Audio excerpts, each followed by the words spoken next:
School. Went there. Emory wanted me to pitch, that's why I went there. Then he discovered that as we all know, left-handers can't throw strikes. Right, Jim? I can remember Emory saying that. Oh, no, left-handers can't throw strikes. Look at this guy bouncing them in.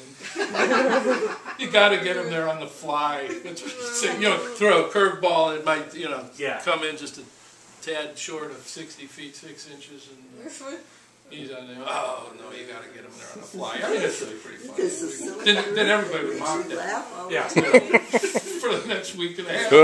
Until he'd come up with some other... Yeah.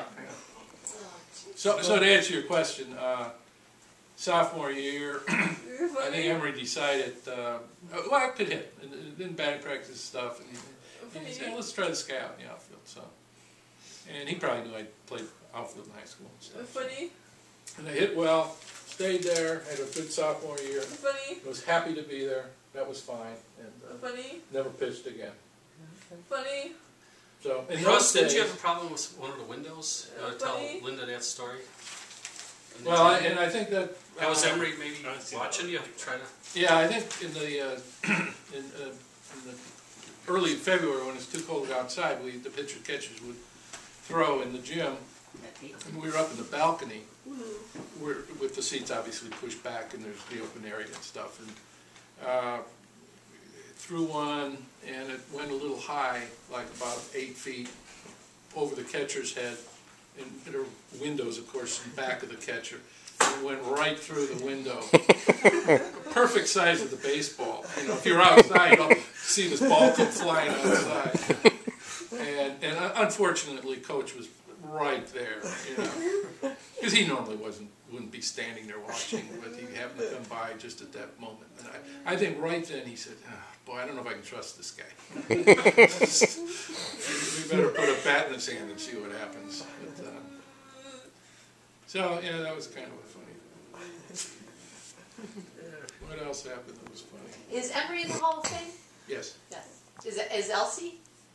Yes. I'm 98% sure on both of those things. I'm sure Emory is. And I'm sure Emory is. I was wondering about Elsie. I think she is. Funny. Yeah. Now, Lean, did Bob know Emory or play for Emory? Bob didn't play for him. He played golf with him. With him? Okay. Because Emory's not that much older than you are, right? I think. Oh, he's older. I think. Let me rephrase it. Emily would have Emory been old enough to be coaching when you folks were students? Yes. I'm thinking so. So yes. he's older. Yeah. Ralph, okay. I think Emory was virtually Dad's age. Okay. That's kind of what I remember. I don't think I ever knew how old Emory was, but in terms of when he graduated. Yeah, I think he was coaching here when we were here. Oh my goodness. I think he was Dad's. Well, I mean, if you're 20 years old and somebody is 15, 18 years older, Emory would have been 40 years old. Well, or 10, 12 years older. Well, he was born in that. Your dad older than your mom? Was born in 1913. So I think that's that's around 100 years. If Emory was around, he'd be hitting 100. Yeah. Okay. So Bob could have played for him. Yeah, Bob played football. Okay. But he got injured before the season started. Okay. So if he would have been a baseball guy and been healthy, he would have played for Emory. If Emory was coaching baseball at the time. I know Emory kind of... Anybody want yesterday's Washington Post? Are any of Russ's articles in there? I don't believe so. They didn't acknowledge him in Washington. Why not?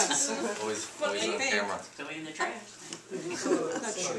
Speaking of Washington Post, I saw something online yesterday, but it looks like it was from a couple of years ago. Okay. Instead about of Russ, the experiment they did with the world-renowned violinist in the subway station. Did you guys ever hear of that? No. Apparently they put like this guy that's like, I don't know any violin players that are famous, but you know, he played in Madison Square, one of these went for $100, $120 a ticket the night before. They dressed him up like a homeless guy and put him in one of the Washington D.C. stations and observed. They had a hidden camera and observed. And like he made $32, and no one even stopped. And he was playing like classical, like not pop hits, but his own masterpieces. And I guess the point of it was something that people don't, you know, it's all about perception, and people don't pay attention during the busy rush hour commute and this and that. I think that was very predictable. Exactly. Yeah.